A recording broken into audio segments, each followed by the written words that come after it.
So which match do you want to start off with first? I'm starting off with the match that finished first. Okay. So here we go. Make sure we got him on screen. So it's interesting. USC1313 was a player that the chat kind of was like, let's watch him. He's got a lot of fans in chat. A lot of fans in chat. So I think USC is a known player outside of the Super Magical Cup, making the Super Magical Cup debut. The People's Champion, Level 3 Epics. Very high trophy count for a tournament cap player, so I would expect him to do very well. And going up against, oh my, P.E.K.K.A. Double Prince, one of my favorite decks in this entire game. So I think, what do you think the keys here to look for? I think that being able to play the P.E.K.K.A. directly in front of the Expo is pretty significant, but that's a lot more expensive than a Giant. I think that right now, Double Prince is incredibly good against crossbow Inferno Tower setups because the Inferno Tower is a thing that you want to get hit. It gets played really close to the river, so the instant the princes come charging in, it's very hard to place cards in front of it. If you play something like guards, a Dark Prince is going to smack and take them down, and then the Prince in the back is going to take down the Inferno Tower. All the while, the P.E.K.K.A. is going to be tanking up a lot of crossbow shots. And so I think it's going to be very, very, very hard for USC 1313 to push through with this crossbow deck. Yeah, the Prince is another interesting card because the log isn't going to be useful there, right? Like those princes are not going to be pushed back. So I'm excited to see how this game goes. I'm favoring Springtrap because I love the P.E.K.K.A. Double Prince deck, and I'm a contrarian, and I don't want the chat to be all happy. They gotta be mad. Yeah. And let's put it up for Springtrap before we jump into the game. Let's get his featured troop. Obviously it's P.E.K.K.A., right? It's big. P.E.K.K.A. Yeah, there we go. I guess got to turn it on. P-E-K-K-A. Wait. Okay. All right. That's it. So someone asked, there is an SMC next week. There's going to be a Super Magical Cup on the 24th. There will be one on August 1st, October 1st, and then I think we're going to take a break, and the championship is going to be October 15th. So there is still 2 more weeks of SMC. We'll get to see the new card for the next 2 weeks, and then I think the championship might be the debut of whatever the card is released afterwards. So here we are, top 8. Early on, mostly just cycling. I think USC's trying to get to his Expo and his Inferno Tower and wants to get really set up. Ooh. That's an expensive defense. I'm not really sure, though. I mean, there are 7 Elixir fighting, so you have a lot of ways to kind of do that. They're about tied in Elixir, and no one has a pump down, so I think in the end it kind of shook out to be about even. Exactly what USC wants. God. Investment in the back. No. Sad violin music. Oh, and he resets the zap, though. That's a good reset. And the Ice Wizard not only slows it, but has so much hit points himself that it's actually a very good, cheap tank for that kind of card. Oh, wow, it didn't jump. Hit the tower. Interesting. Did that decrease the Fire Spirit's range? Because the Fire Spirit walked a long time right up to the Ice Wizard. Yeah. Because I thought it was going to jump at Invul. Bad placement on the guards there for USC. So guards, if you place them at the right angle relative to the Prince, the Dark Prince only hits one of the guards, and it's like guards are incredible against that card. But unfortunately, they were lined up in a way where the Dark Prince's swing hit all three and knocked their shields off. Going for another one. He's got the Ice Spirit ready to go. Remember, until the update, Log is not going to knock back these cards. The Ice Spirit misses.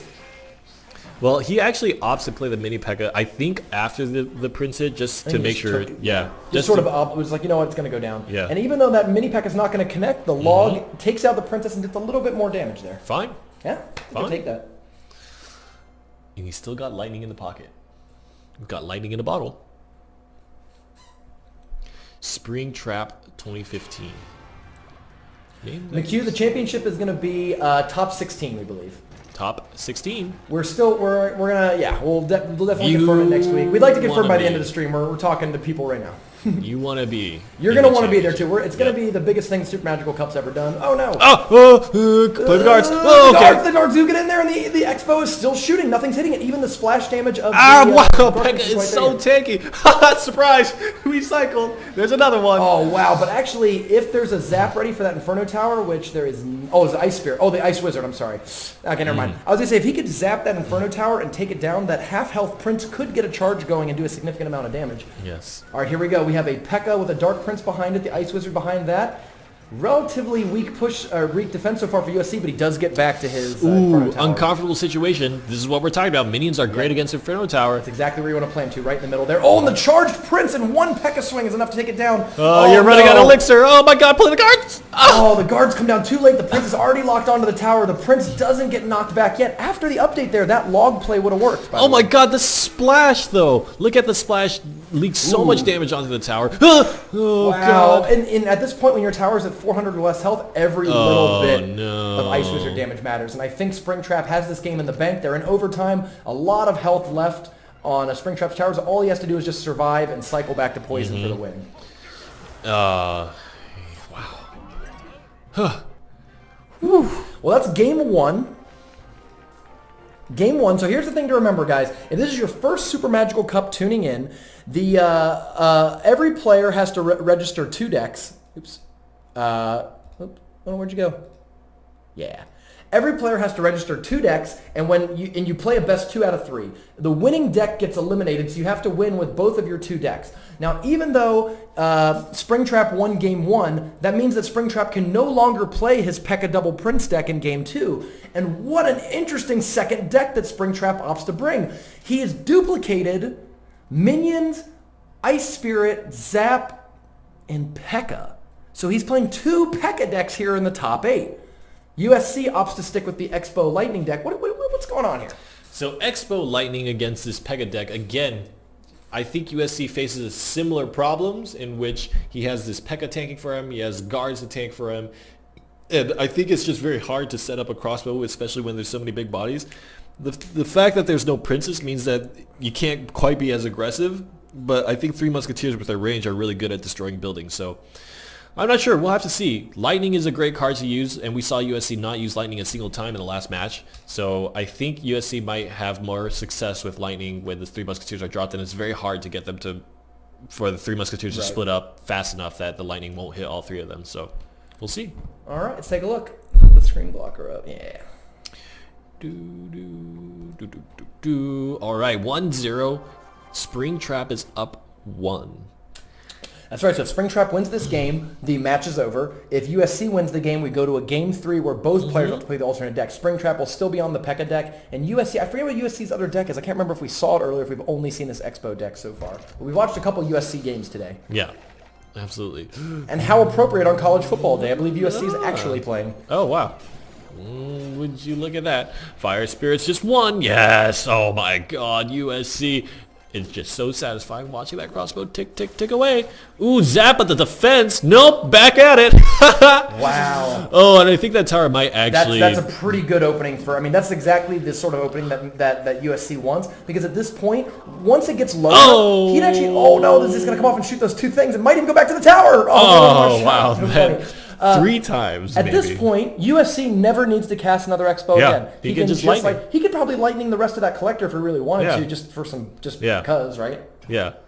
But I think the safer choice is for him to just play it calm. Yeah. He knows that he has to win. Exactly just what wait he wanted until to, right? overtime. You get the P.E.K.K.A. to absorb. Yep. I mean, I think the P.E.K.K.A. could absorb every single shot the Expo does and still survive. Premature Inferno Tower placement. Yeah. You really don't want to give your opponent any extra time to install their minions. Oh, and he zapped it too, not only to reset it, but also to, look at that. The mini P.E.K.K.A., the lifetime of the Expo was lower than the P.E.K.K.A. had health left. That P.E.K.K.A. could absorb probably every bit of damage if need be. Now, of course, that's a 7 elixir card to counter a 6 elixir card, so how good is that really? But here's the thing. I don't know if Springtrap knows. USC has lightning. Watch this. Doom, doom, doom, left side. There we go. Oh my god, and now it's just 1 Musketeer. And there hasn't been a lightning plague yet, so Springtrap couldn't have known that was in his deck. But now, it's a little late for that because even though, now you know, what can you do about it? You're 1 lightning from death, and with a minute to go, you can't really split your Musketeers.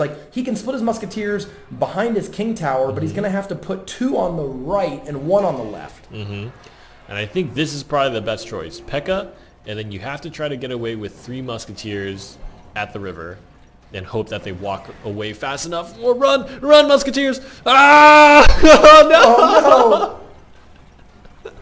That's That they didn't separate fast enough. So when I talked to Darth Jar Jar about Three Musketeer strategy, he says the only time that you start to split them between your king tower, behind your king tower, is when they show you something like lightning. So playing them up there in the middle in front of the king tower is one of those things that once you see lightning, don't do that anymore. right. It's just too easy. I think it's a little desperate right there. The P.E.K.K.A. at the river, like what's he gonna pull off with that? I guess. Because it's not even on the right side, so even if he totally ignored that or whatever, I think Springtrap sort of knows that the game is outsies for him. Yes, I do believe it is checkmate. And with 7 seconds to go, although that is a pretty sizable push coming in, but I think he's got a little time. Yeah. We go to game 3. Oh, buddy. All right, so, all right, so the Expo deck of USC is out now. Wins the game. Yes, so And we will have to see. That might have been a mistake. There. I think I might just check. That should be like a 3-0 game. Sorry, Spring. There we go. Cool. So here we go. That's what it is. Game 3. So we have the P.E.K.K.A. 3 Musketeers on Springtrap side. Let me go ahead and switch it over. So the P.E.K.K.A. double Prince deck has already won. Now it's up to P.E.K.K.A. 3 Musketeers to pull this one off. USC has a pretty straight down the line giant bowler deck, although we did mention that the key thing in this deck was, well, no poison, right? Bowler is probably the best thing in the deck against the 3 Musketeers. It's going to be hard for him to come back. I don't know. I think you really want poison. Now think about that. Like, there's no. You have if you had bowler and poison, I think you have a really good matchup against 3 Musketeers. But with just bowler, ooh, I don't know. I actually think something really important that Springtrap can do to ensure like a very comfortable win is playing the minors on the princesses. As long as he can lock down the princess, I think that USC is in a very, very tight spot against 3 Musketeer. That's a good point. Yeah, you're right, because the princess is one of the other really good cards there, but he does have the minor to fight it. But he's got to choose, does he want to minor the collectors, which he probably does, or does he want to minor the princess? With no spells, really there's no fireball or poison in either deck, so they're both vulnerable to collector advantages, to princess, to all sorts of stuff like that. All right, let's see. Can I edit here? Can I report scores? So we have USC 1-1. Yeah, 1-1. And the game's going. No winner is selected. Yep. Okay. Yep. Cool. Yep. Oh, Screen block. Collector handshake. I think that's a great way to. I mean, if you have a game 3, that's how I want it to start. Oh, right? No, this is really good. Look at that. No swings. We got one. No, you're right. No swings. You got no swings. Whoa, what timing! You know what? I play Ice Spirit to defend against minor a lot, and I never time it that well. Like they always get at least a swing. It has to be right before it's actually like the closest time possible. Yeah, absolutely. That's crazy. That's actually, though, I was going to say, that's how I want game 3s to start. When you have a deciding game between 2 good players, I want them to both open with the cards that they want so they can play their strategies to the best of their effectiveness. Both players open with the collector. Looks like both players are going to drop a second collector here real soon. I want to see if Springtrap opts to keep pumping or if he's going to abandon the pump plan and just go for a big try to push. play this P.E.K.K.A. push. We'll see. If he's going to split. He's going. And I think, like, something interesting about these expensive decks is early on you can't play the expensive decks very often, but your opponent also does not recharge elixir as fast, and so you can get very badly punched. Like, look at the left side, he has no elixir. Oh my god! Whoa! What I'm talking about. I was watching the right side. Oh my god, what happened there? Because he used the minor to turn around the bowler, but the bowler's still alive. So, and I'm just surprised this counter push wasn't more effective. I was watching the right side. I was like, okay, 1 musketeer locked on. I guess I missed it. There's no. My you know what? god! Just think about in USC's deck. There's no guards. There's no skeletons. Oh my god! And that's what I was talking about. Before double elixir hits, sure, you can't play your big pushes too often, but your opponent doesn't recharge elixir fast enough. Right. And he just was dry. He could have played a musketeer, but that would have just been one more swing by the P.E.K.K.A. Right. Whoa. Yeah, I didn't really think about it, that, like, guards are so. I mean, we already talked about the lack of poison stuff, but the guards are really critical there because that's the only way you're going to gum up that P.E.K.K.A. for a significant amount of time, and it's also good against the double musketeer side. With only Ice Spirit to rely on, how do you just stop it? Like, he can fight back, but how do you stop it? Absolutely. Oh, nice. That's really the worst case scenario for and UFC the Ice too, Spirit slows out a giant. because it tagged onto the mini P.E.K.K.A. You want the mini P.E.K.K.A. attacking the big P.E.K.K.A. while the big P.E.K.K.A. attacks the giant. Yep. And that did not work out too well. I think minor on the princess here is a play. Yep. There it is. You take that princess down. He's got another P.E.K.K.A. too, really. You can even distract the bowler if need be. Like, you could turn the bowler to an angle. I think the Pekka was played a little too close to the tower. If it was played off to the left a little more, I think it would have turned the bowler. Really good, precise positioning by Springtrap right now. And at any moment, Springtrap, even if this tower goes down, at any moment, Springtrap can say, hey, I'm just not going to defend this one tower. I'm going to play 3 Musketeers in the aggressive spot. Right. And 406 damage is one shot from 3 Musketeers. That is incredible. So USC gets eliminated in 3 games by first-timer Springtrap. USC, probably the kind of, we mentioned last week, King K was kind of the breakout player of last week. We watched a lot of the games. We were really impressed by the play.